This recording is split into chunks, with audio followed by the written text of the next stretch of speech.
Hello friends, welcome to Sai Kripa's Kitchen. வழக்கமா நம்ம வாழைக்காய்னு சொல்லும்போது அதுல வறுவல், பொரியல், பஜ்ஜின்னு பண்ணி சாப்பிட்டுருப்போம். ஆனா இன்னைக்கு நம்ம வாழைக்காய் வச்சு ஒரு வித்தியாசமான டேஸ்ட்ல வாழைக்காய் பக்கோடா தான் பார்க்க போறோம்.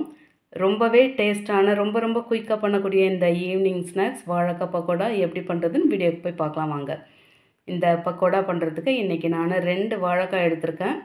அது தலைப்பகுதி, வால் பகுதியை கட் பண்ணிட்டு ஒரு பீலர் வச்சு தோலை சூப்பரா சீவி எடுத்துக்கலாம். எடுத்தாச்சு. இப்போ இந்த வாழைக்காவை ரவுண்டா சிப்ஸுக்கு நாம கட் பண்ணி எடுக்கிற மாதிரி கட் பண்ணி எடுத்துக்கலாம். கட் பண்ணி எடுத்தாச்சு. இந்த திக்னஸ்ல இருக்கட்டும். இது 2 வாழைக்காவுமே ஒண்ணா கட் பண்ணிருக்கலாம். சீக்கிரமா கலர் மாறிடும். அதனால ஒண்ணா நம்ம கட் பண்ணி எடுக்க போறோம். இப்போ கட் பண்ண இந்த வாழைக்காவை அப்படியே மொத்தமா இந்த மாதிரி அடுக்கி வச்சு நீல வாக்குல ஒரு மீடியமான திக்னஸ்ல கட் பண்ணி எடுத்துருவோம்.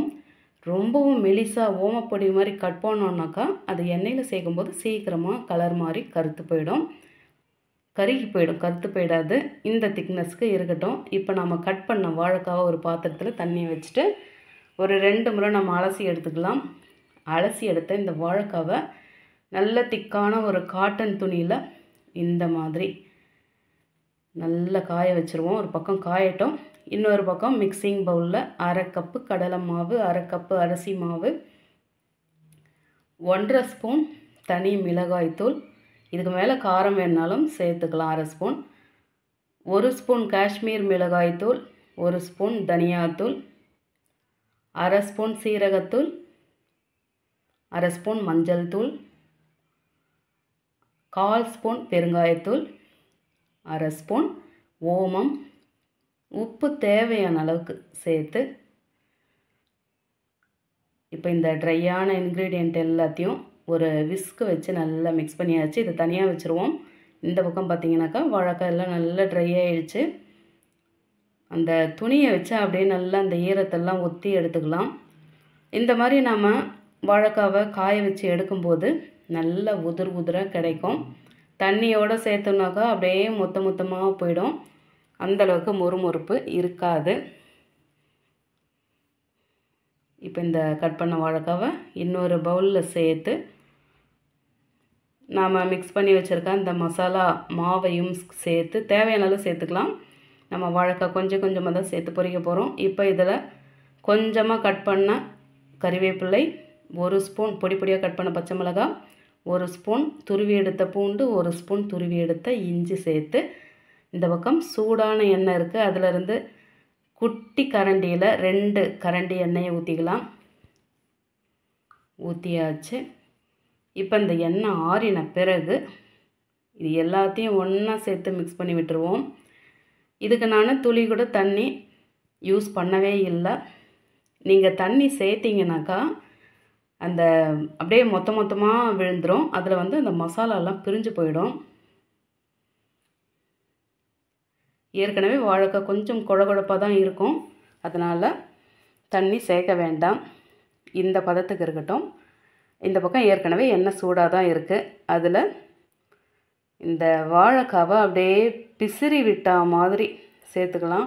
உங்களுக்கு இன்னும் நல்ல ட்ரையாக வேணும்னாக்கா இன்னும் கூட கொஞ்சம் போல் அரிசி மாவு சேர்த்துக்கோங்க. இதில் கார்ன்ஃப்ளவர்லாம் கண்டிப்பாக சேர்க்காதீங்க, ரொம்பவே ஹார்டாகிடும். அதுக்கப்புறம் ஆறின பிறகு சாப்பிட்றதும் ரொம்பவே கஷ்டமாக இருக்கும். அதனால் கடலை மாவு, அரிசி மாவு மட்டும் போதும். இந்த மாதிரி நல்லா பிசிறி விட்டாச்சு. உங்களுக்கு பக்கோடா மாதிரி வேணும்னாலும் சின்ன உருண்டைகளை போட்டுக்கலாம்.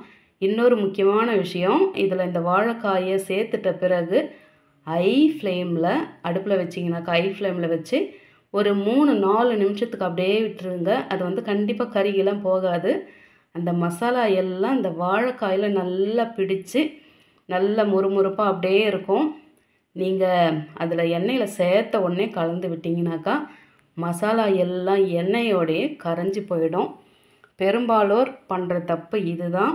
இப்போ பாருங்கள், மசாலா கொஞ்சம் கூட எண்ணெயில் கலக்கவே இல்லை. அந்த காஷ்மீர் மிளகாத்தூள் சேர்த்ததால் எண்ணெய் கலராக இருக்குது. இது பாருங்கள், நல்லா சூப்பராக உதிராகவே வந்திருக்கு. எங்கேயும் மொத்தமாக இல்லை. அவ்வளோதான். இந்த சலசலப்பெல்லாம் அடங்கி மேலே எல்லாம் மிதந்து வருது. இப்போ நம்ம எண்ணெயெல்லாம் வடிகட்டி எடுத்துடலாம். நல்ல மொறுமொறுப்பாக நம்ம பொரிச்சு எடுத்தோம்னாக்கா இந்த பக்கோடா 2 இல்லை 3 நாள் கூட சூப்பராகவே இருக்கும். அவ்வளோதான், நம்மளோட சூப்பரான வாழைக்காய் பக்கோடா பார்க்கவே கண்ணை பறிக்கிற மாதிரி அப்படியே நமக்கு இப்போவே அப்படியே எடுத்து சாப்பிட்ணுன்னு தோணுது. ரொம்பவே அழகாக ரெடி ஆகிடுச்சு.